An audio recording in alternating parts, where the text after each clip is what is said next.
Hello, hello. I'm Brian Spivak. I'm here with Moral Edge. I'm from Barzel Media and I have an amazing guest here. We have Akiva Fein, straight from Beit Shemesh. And Akiva, I want to get your take. The reason why we're having you on here is that you have a very unique take as a digital warrior. Can you give us some background as to who you are and what the audience should know about you? So my name's Akiva Fein, in case you didn't get that from Brian. I was raised in Beit Shemesh and originally born in New York. And I really started a platform on activism following October 7th after I saw a lack of teenagehood on social media, basically just speaking up and showing the perspective of Jewish teens, especially as an Israeli teen. It gives a whole nother world. So I feel like it's an important thing to step up for the next generation and really show up so that there's a voice in 2050, 2060, and there's not a lack of stepping up. If the world is still around. If the world is If the world is still around by then, who knows? Mashiach's either coming or the world is at Amen. yeah.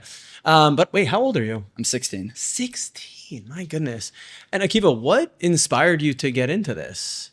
So it was a lot of things inspired me. A lot of factors were brought into just like stepping up. But a big thing are my great-grandparents who were Holocaust survivors. Mm-hmm. And after hearing their stories are on YouTube, and growing up with hearing, unfortunately, I didn't actually grow up so close to them because they were in New York and we were here in Israel. But thank God I was honored to hear their stories from my parents and my grandparents. Mm-hmm. So hearing that really kind of uplifted my spirit and gave me the courage to speak up and do what I can do.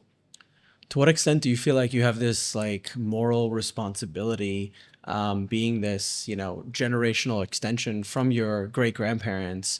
And does that feel like there's a lot of weight on your shoulders? Oh, of course. Yeah. Because seeing people like you who are doing incredible things and many other people who are just, so to say, older than me, mm-hmm. like one day, I'm not going to say the weakness is going to take over, but they're going to need another line of people, whether that's new presidents, new prime ministers, new just activists, whatever it may be, to just make a difference. It's going to be necessary one day. So it's better to start early than never. So I decided to just make that change. Amazing. It's truly inspiring. And, I think one day we'll be looking back on this podcast and seeing you here on camera for, one of the first times, and hearing about the responsibility and the weight and the burden that you and your generation are bearing right now. I want to understand a little bit more about what kind of responses you're getting from you putting yourself out there. Are people kind of reacting in a positive way? Are you getting bullied all the rest of the pro-Israel warriors? So take us through what is it like being a 16-year-old digital warrior for Israel?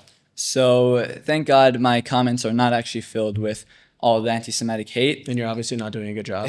That's what some may say. But I have gotten a lot of hate comments, but it's not flooding with it. Mm-hmm. And I do delete a lot of them just because it's uncomfortable for me to see.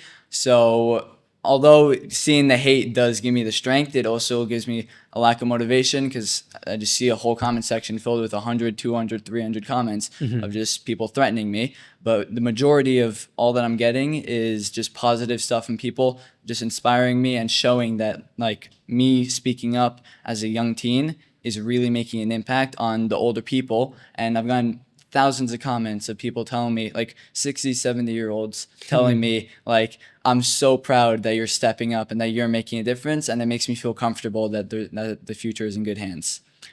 I love that. I want to dig into that a little bit deeper because you mentioned something, about, seeing certain comments giving you strength and hope and courage. You're a teenager.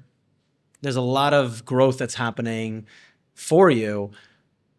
Do you feel like you respond differently on different days to, let's say, the hate comments? Does that give you sometimes strength, or does it bring you down?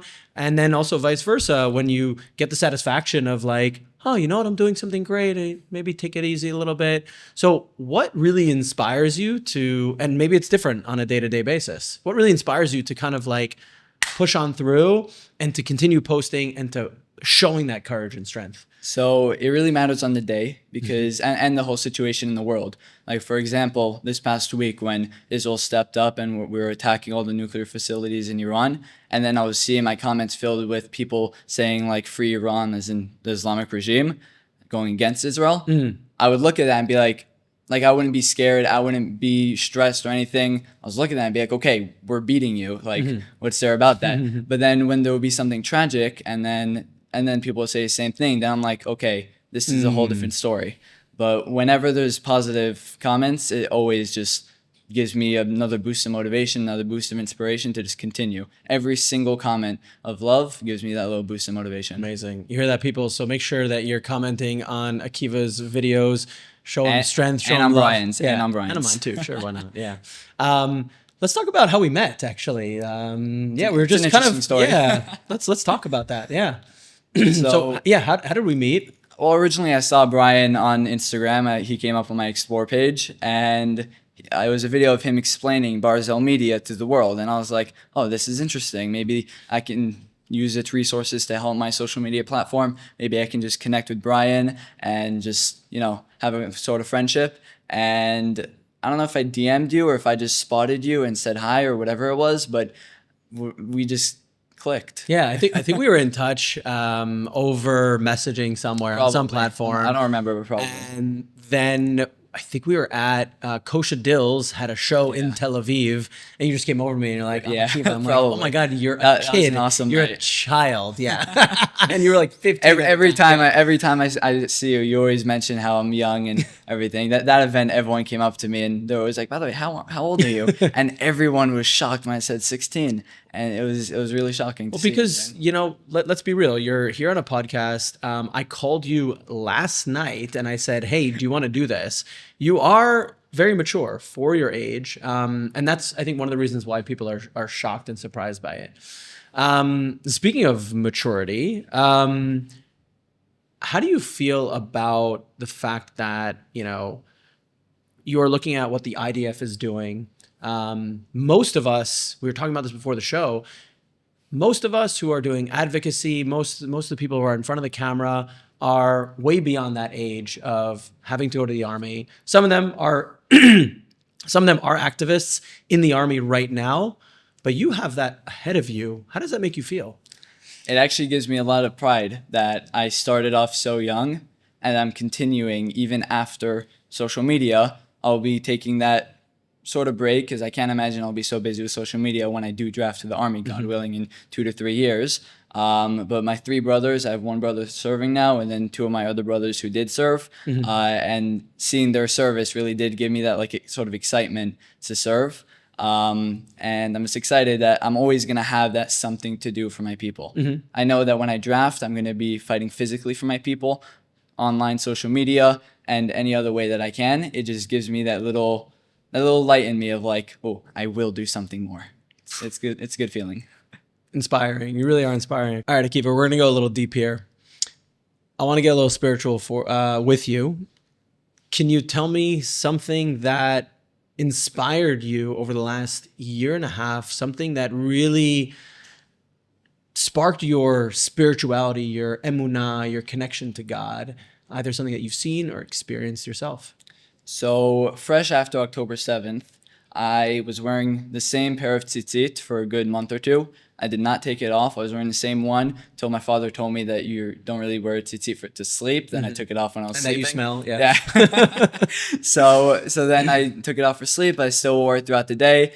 I don't know exactly what clicked in me that made me not wear it, but probably was summer, but whatever it was. But right after October 7th, that's when I started wrapping tefillin a lot more. After my bar mitzvah, I kind of went on a streak of tefillin and then lacked. And then after October 7th, that just completely clicked. And I've been wrapping every day since.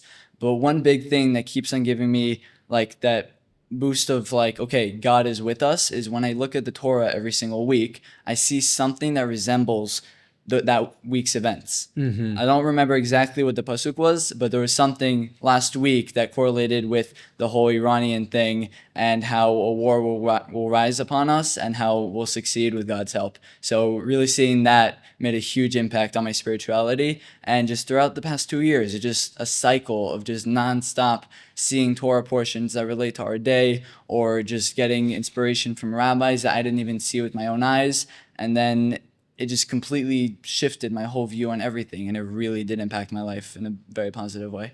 Wow, that's beautiful. So putting on tefillin, seeing the correlation and connection between the parsha and that week's events, I completely agree with you. I've seen it. I've been taking a deeper approach on studying the parsha every single week, and wow, the correlations and connections are nothing short of mystical. It's and incredible. It's really crazy to see. All right, so Akiva, you're at the age where folks are starting to, they've had a few years on social media already. They're growing up in the age of social media. What is your message to folks who really feel like they want to speak out on behalf of Israel? What should they be doing?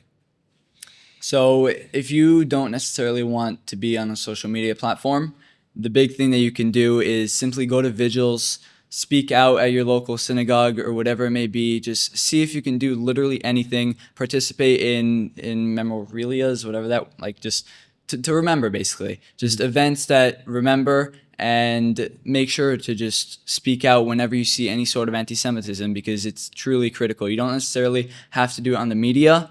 If anything, it will be more powerful if you do it in person. And I think a lot of people, especially in the diaspora, can make a huge impact on that. And it's very important for us to focus on that. I love that message because I've actually spoken about this recently. And it sounds like what you're saying is that just because you have social media, you're saying it doesn't necessarily mean that you should feel like completely compelled to create social media content that you're going to be an influencer, right? Yeah. That's what you're saying? Yeah.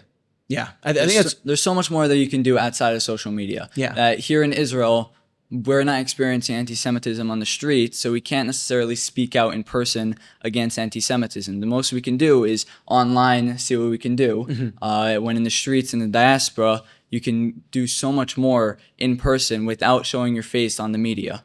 So there's a lot that they can do with that. I think it's an important message for people to find your niche, find what you're good at. Do you work in a specific industry? Are you part of some local community event? That is where you can use your voice, use your platform. Not everyone needs to be a social media digital warrior. There are many critical ways you can do it. You can open up your wallet, you can donate, you can get involved in so many different ways. And that's, I think, a great message that I think Akiva and I are both sharing, which is use the thing that you feel connected to, that you feel inspired. Again, if it's being on social media and using your voice in that way, great. But maybe it's not really for everyone. There's so many organizations that are making such a big impact. Yeah. And also for me personally, the organization Let's Do Something really made a big impact on me with starting my social media. I remember fresh out of October 7th, back when they were like a small organization that was like fresh. I was seeing some of their stuff, and then I connected with them, thank God. And I kind of just, from there, I was like, okay, maybe I can also do something. So I just decided to do something. I love it. It's like right in the name. It's beautiful. Exactly. Sometimes you have to, from a branding perspective, when it just clicks and it's literally in the name, and it actually talks about what it is that they are doing. Yeah. That's beautiful. So I like that. Akiva, in closing, what is your message both to young Jews in the diaspora, and also for our non-Jewish audience who might be watching, who might want to understand a message from you as a young teenager who's using his social media platform to speak up on behalf of Israel?